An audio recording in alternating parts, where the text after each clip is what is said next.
Salut l'équipe, nouvelle ATH pour Bitcoin. Mais c'est quoi la suite les gars? Je vous dis ça ce matin. En tout cas, je vous donne mes prévisions. On a un mois de juillet qui est assez sympathique. Comme je vous le disais dans une précédente vidéo, eh ben, ça pousse en juillet. Les années suivant le halving, c'est en général un bel été, un beau juillet, un beau août et septembre un peu plus dégueulasse. Donc on va voir si ça continue, mais pour l'instant c'est bien le cas. Évidemment, grosse dédicace à mes supporters parisiens. Ça fait plaisir cette saison, c'est vraiment exceptionnel. Elle restera gravée dans nos mémoires et dans nos cœurs. C'est parti avec un BTC ce matin, 111 000 $. On prend un petit 2%, parce qu'on était très très proche de l'ATH. On l'a cassé d'ailleurs d'un cheveu. On a Ether, lui, qui est plus en forme. Je vous disais que moi j'avais beaucoup plus d'espoir en Ether sur cette seconde phase. D'ailleurs, j'ai quand même un bon 20-25% de mon portefeuille que j'ai foutu en Ether. On est à plus 6%. Crypto Clébar qui pousse 5%. Hype toujours en forme, celui-là quand ça pousse, il est à plus 6%. Suit grande forme aussi ce matin, 7,5%. XLM, on est quasiment à 10%. HBAR 7,4%. 4,8% du côté de DOT, 7,8% pour PP, 8% pour Uni. Bravo, on a aussi des belles perfs dans le bas du tableau. Cro est à plus 3%, malgré qu'il nous ait fait une belle poussée assez récemment. Et on est à plus 5% du côté de Hondo. Ah oui, c'est ça que je voulais voir. Notre petit TAO qui pousse un joli 8,5%. Les gars, on démarre tout de suite avec le daily du BTC. Je vous disais que moi j'attendais avec grande impatience ce cassage de l'ATH. Et j'y croyais dur comme fer. On y a été, c'est très léger pour le coup, pour le moment, puisque vous voyez du côté de BitGet, on est à peine à quelques dollars. On a bien touché les 112 000 $.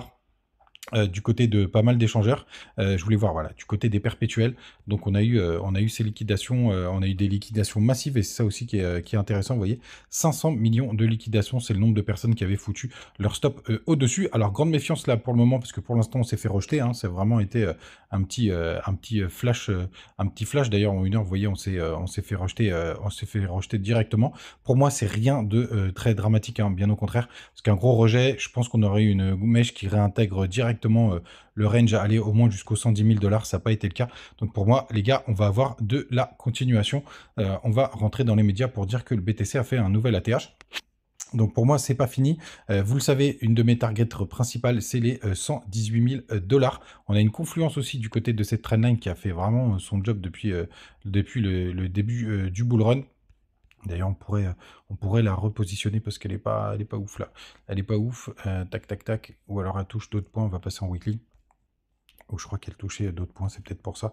Ouais, c'est ça. C'est que ça touchait aussi les anciens tops. Et vous voyez, grosso modo, si c'est cette semaine, hop, on va y arriver. Tac, tac, tac. La première target, on est vers les 115 000 $, grosso modo. Vous savez qu'il y a la grosse trendline. Et là, on répond tout de suite à la question.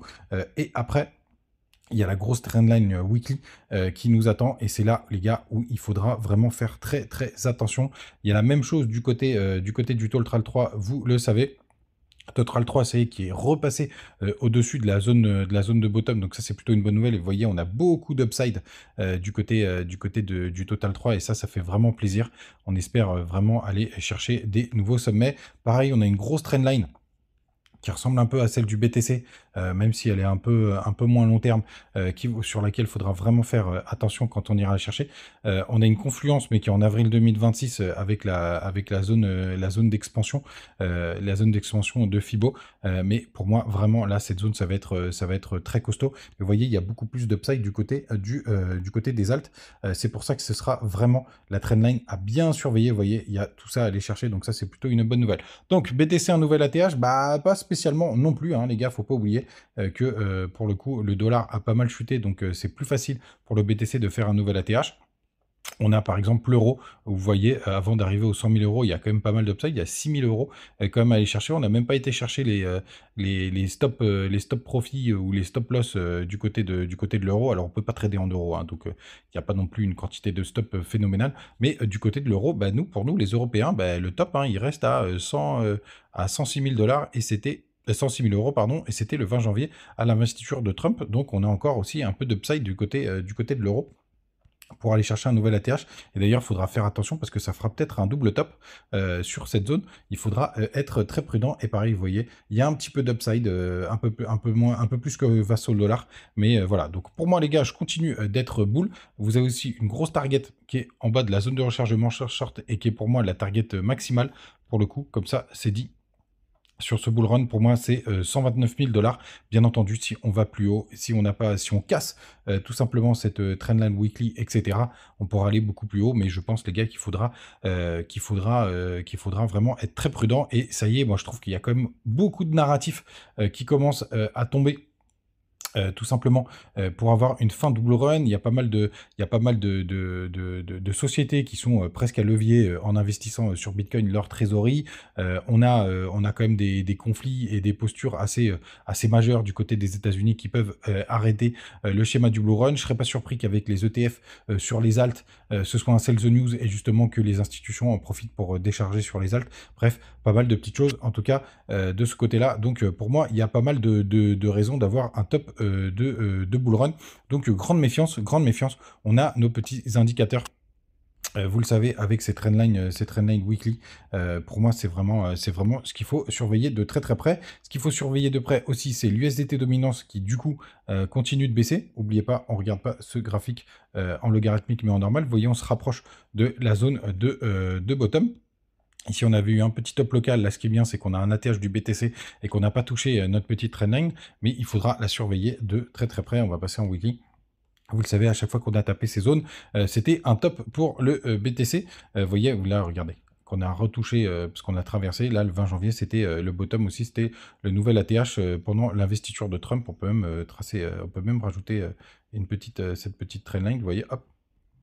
Tout simplement pour nous dire à cette zone, pareil, on a eu notre zone de top sur BTC. Évidemment, si on perd cette zone, ce sera une très très bonne nouvelle pour les alts. Pareil, il y a un gros support, il y a même un double support. Et là, ça voudra dire, à mon avis, que BTC a cassé cette trendline et qu'on a été chercher un nouvel ATH et peut-être justement ces fameux 130 000 $. Mais vous voyez, on se rapproche d'une zone de bottom du côté de la Bitcoin dominance. Très bonne nouvelle.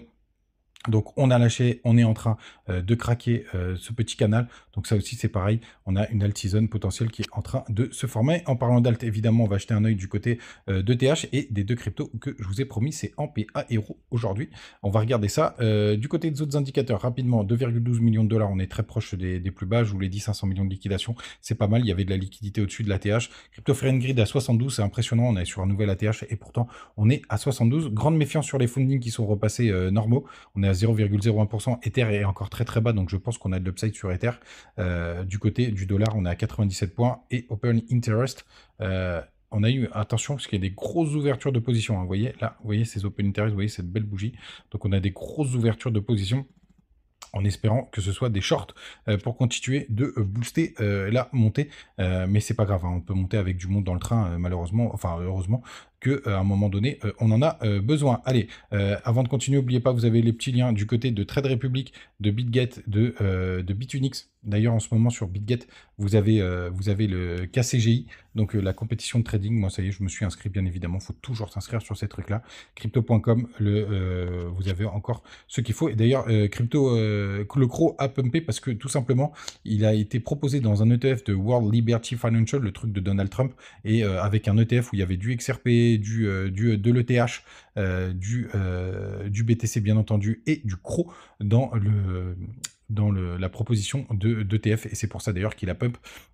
Évidemment, c'est très bizarre d'avoir CRO là-dedans, mais on s'en fout, surtout quand on en a, tout simplement, ça fait partie du deal. Donc en fait, pourquoi c'est bull? Parce que si jamais il y a un ETF avec une multitude de cryptos, ça oblige les ETF à acheter cette crypto, et donc évidemment, ça peut la faire pump. Voilà pourquoi CRO a fait un petit boost ces derniers jours. Du côté d'ETH, tout simplement, je continue à être boule. Hein. Il y a pour moi les gros stops à aller chercher qui sont à peu près aux 2900 $, et après il y a pas mal de verrous à aller chercher là. Je suis très très boule sur ETH sur cette seconde phase de bull run, puisque ça y est, pour moi le bottom il a été fait du côté de BTC ETH. On va aller voir où est-ce qu'il est mon petit BTC ETH. Tac tac tac, il est là. Hop, est-ce qu'on a été chercher un nouveau plus haut? Ouais, on est en train de retester. On a un W un peu coquin qui s'est formé, mais W quand même, hop, qui est plutôt pas mal. Je pense qu'on a maintenu les 0,38,2, donc ça c'est toujours intéressant d'aller regarder. On va le faire ensemble. Hop, vous prenez les retracements de Fibo, vous prenez le bottom, le haut, hop. Ah non, on a été chercher parfaitement les 0,61,8, c'est parfait. Voilà, c'est nickel. Continuation, vous voyez, on a maintenu avec cette mèche. Ah non, c'est les 0,5, pardon. C'est les 0,5, ouais, c'est les 0,5 de Fibo. Et mais on a été dans la zone de rechargement de longue, vous voyez, entre les 0,5 et les 0,618. On n'a même pas été jusqu'au 0,618, donc ça c'est plutôt boule-boule. Grosse résistance ETH face à BTC sur cette trendline, hein, qui est une trendline très très long terme, pour le coup, qui date de 2022. Donc, il faudra faire attention sur cette zone. Si on est en surchauffe du côté des indicateurs, vraiment, il faudra faire très attention. Allez, on continue parce que je vous l'ai promis. Aero, première crypto que vous m'avez demandé. N'hésitez pas à me mettre en commentaire si vous voulez que j'en analyse d'autres. Hop, Aero USDT. Donc, la première chose à faire, c'est déjà, est-ce qu'on a fait un nouveau plus bas sur cette période? Malheureusement, si on fait un nouveau plus bas sur cette période, les gars, je ne vous cache pas qu'il faudra quand même être assez prudent. Donc, la bonne nouvelle, je crois que c'est sur une crypto récente. On va aller voir, on est à 600 millions, 600 millions de capitalisation. Grande méfiance parce que attendez, je vais vérifier quand même pour pas vous dire de conneries. Est-ce que c'est une nouvelle crypto? Hop, on va aller voir du côté de CoinGecko, Aero. Ah oui, mais c'est Aérodrome. Oui, non, non, non, pour le coup, c'est beaucoup plus solide. Ouais, c'est récent. Tac, 2024. Donc ça, déjà, pour moi, c'est une crypto qui est intéressante d'un point de vue temporalité. Attention, il n'y a pas d'offre maximale, hein, donc ça peut aller très, très vite. On est à 1 milliard de capitalisation en full diluette, 1 milliard 2 et 600 millions, 600 millions, pardon, en capitalisation à date. Ça, c'est plutôt pas mal qu'on fasse des nouveaux plus loin. Vous voyez, il y a un petit canal haussier qui est en train de se former. 28, on est quasiment à x2, x3. Ça, c'est une crypto, à mon avis, qui pourrait être assez forte, assez solide. C'est pas mal cette prise de liquidité qu'on a eue. Je crois que c'est du côté de Missile Sol-Sol, l'écosystème Missile Sol-Sol. Hein. Il me semble que c'est un DEX de ce côté-là. En tout cas, du côté... non, c'est Base. Ah, pour le coup, c'est Base, pardon. Je vous dis des bêtises, c'est du côté de Base. J'ai l'impression, ouais, si c'est une adresse de Base. Il y a beaucoup de liquidité sur cette crypto. Elle n'est pas encore sur Binance. J'ai l'impression, donc ça, c'est plutôt une bonne nouvelle. N'oubliez pas, ces derniers temps, les listings Binance, ben, ça a été un gros sell the news. Mais en tout cas, il y a du volume. C'est plutôt pas mal. Donc, effectivement, un beau projet. Un beau projet intéressant, pour le coup. Est-ce que c'est le moment de se positionner? On a un petit pullback juste là. Si on prend daily, ouais, ça peut être intéressant. Après, vous avez un upside à la baisse qui est assez important. Mais par contre, les targets, bah, ça dépendra du BTC. Déjà, si on va chercher l'ATH, on est à 0,60 ce matin. 6 x 4, 24, ouais, on a un x4 à aller chercher, c'est pas impossible. À mon avis, c'est le genre de crypto. D'ailleurs, c'est assez intéressant. Je vais mettre une alerte parce que, vous voyez, ces genres de crypto, à mon avis, ça ira pas chercher un nouvel ATH. Ça fera un triple top. Donc, on va mettre une alerte à 2,36 parce que si on a tous les signaux qui sont... ça, c'est une alerte qui va me servir. C'est pour ça que j'aime bien ce genre de crypto. C'est une alerte qui va me servir pour toutes les autres cryptos. Parce que je pense voilà, qu'on n'ira pas chercher un ATH, mais qu'on ira chercher un triple top là-dessus, et que potentiellement, ben, ce soit la fin des haricots. Donc si on a tout qui pop-up à ce moment-là, bah, tout simplement, ce sera plutôt pas mal de voir ça. L'autre crypto, c'était AMP. Hop, AMP, est-ce que je vais avoir là-dessus? Ouais, je l'ai. Hop, AMP. Alors pour moi, c'est une beaucoup plus vieille crypto. Là, il y a une grosse redline qui s'est formée. Donc, idéalement, il faudra attendre de repasser de l'autre côté de la trainline. On voit qu'on est sur les plus bas, mais c'est une crypto qui est assez faible. Là. Pour le coup, on est proche des bottoms historiques. Pour moi, ces vieilles cryptos-là, les gars, alors je crois qu'ils ont fait un renouveau.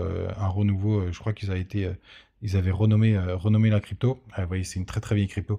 Ouais, typiquement...